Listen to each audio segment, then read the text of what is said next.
बिस्मिल्लाहिर्रहमानिर्रहीम सल्लल्लाहु अला नबिय्यिल उम्मी व आलिहि सल्लल्लाहु अलैहि वसल्लम सलातम व सलामन अलैका या सय्यदी या रसूलल्लाह सल्लल्लाहु अलैहि व आलिहि वसल्लम। सामीन व नाज़रीन, अस्सलामु अलैकुम व रहमतुल्लाहि व बरकातुहू।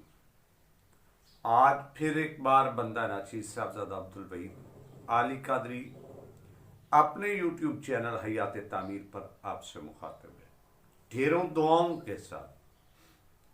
आज भी आप प्रोग्राम देख रहे हैं। वो चार जानवर जिनके जिक्र पर कुरान में जोर दिया गया है, उनमें से एक जानवर मक्खी है।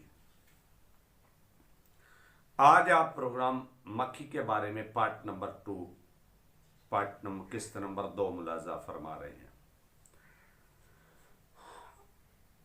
बड़ी अनोखी सी बातें होंगी और दिलचस्प बातें होंगी। उम्मीद है कि आपको ये मेरी गुफ्तगू, ये मालूमात आपको पसंद आएंगी। मक्खी के बारे में आपने पहले भी एक किस्त मुलाजा फरमाई। देखने में तो ये छोटा सा मामूली सा जानवर है, बस ये फुर से आता है, कभी चेहरे पे बैठता है, कभी नाक पे बैठता है, कभी हाथ पे बैठता है, और फिर जल्दी से ऐसे सोते हुए आदमी को अगर मक्खी नाक पर यह चेहरे पर चलती हुई महसूस होती है तो एक अजीब सा मामला पैदा होता है। सोया हुआ आदमी बेचैनी का जहां शिकार हो रहा होता है, वह ऐसी कंडीशन में होता है कि वो अपने हाथ को हिलाकर अपने चेहरे से मक्खी को नहीं उड़ा सकता। ये मक्खी है।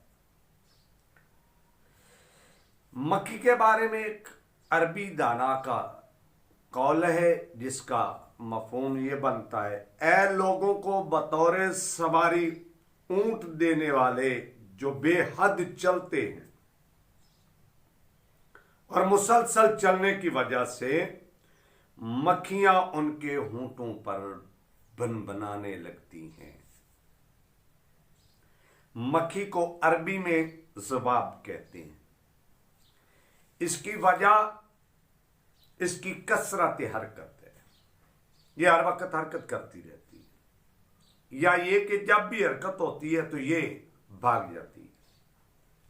फर्ज किया ये यहां बैठी है, नाक पे बैठी है, चेहरे पे बैठी है, मैंने ऐसे हाथ हिलाने की कोशिश की तो वो उड़ कर भाग जाएगी, फिर बुनबुनाकर फिर आकर बैठ जाएगी, फिर भाग जाएगी, फिर आकर। इसकी वजह से भी इसे कहते हैं, ज़ुबाब कहते हैं। मखलूकात में से मक्खी सबसे ज्यादा नादान वाक़ हुई है, क्योंकि ये अपनी जान को खुद से हलाकत में डालती है।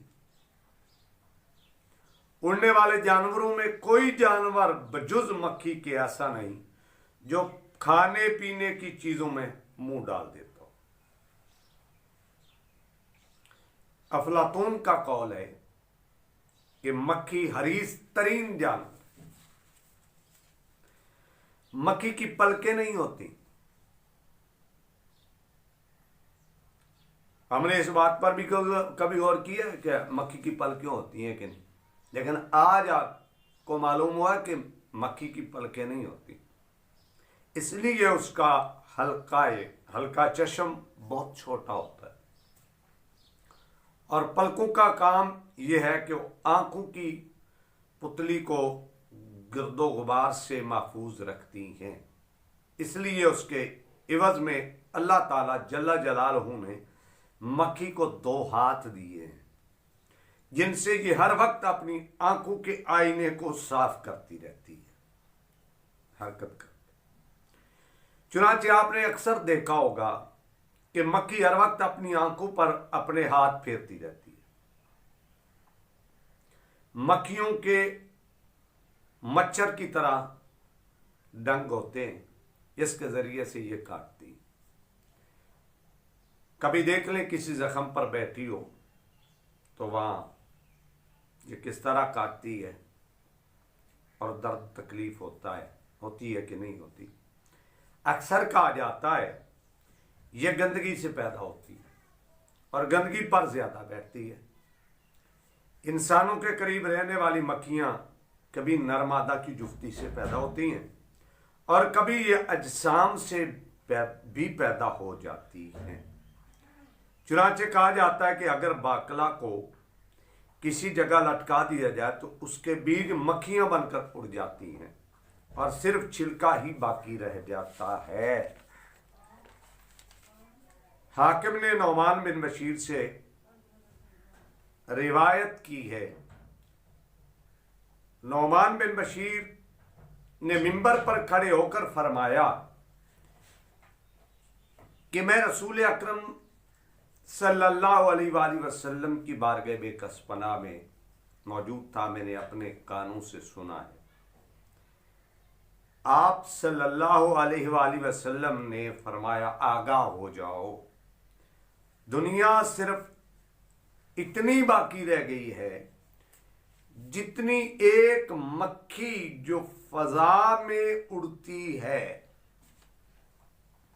लिहाजा तुम अपने अहले कुबूर भाइयों के मामला में अल्लाह जल्ला शानहू से डरते रहो, क्योंकि तमाम अमाल उनके सामने पेश किए जाते हैं।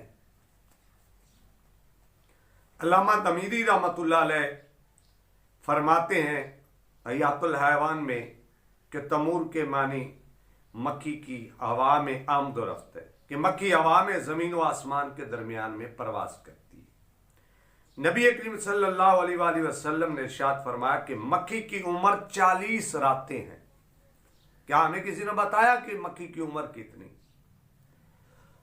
हजूर फरमाते हैं सल्लल्लाहु अलैहि वसल्लम कि मक्खी की उम्र 40 रातें हैं और तमाम मक्खियां जहन्नम में होंगी सिवाय शहद की मक्खी के। ये मक्खियां अजाब में मुब्तला नहीं होंगी, बल्कि दोषियों को जलील करने के लिए उन पर मुसल्लत की जाएंगी। यहाँ तक आपने गुफ्तगू मुलाजा फरमाई। इंशाअल्लाह अगली वीडियो में मजीद मक्खी के बारे में गुफ्तगू मुलाजा फरमाएंगे। तब तक बंदा नाजीज़ को इजाज़त दें, अपनी दुआओं में याद रखें। अस्सलामु अलैकुम।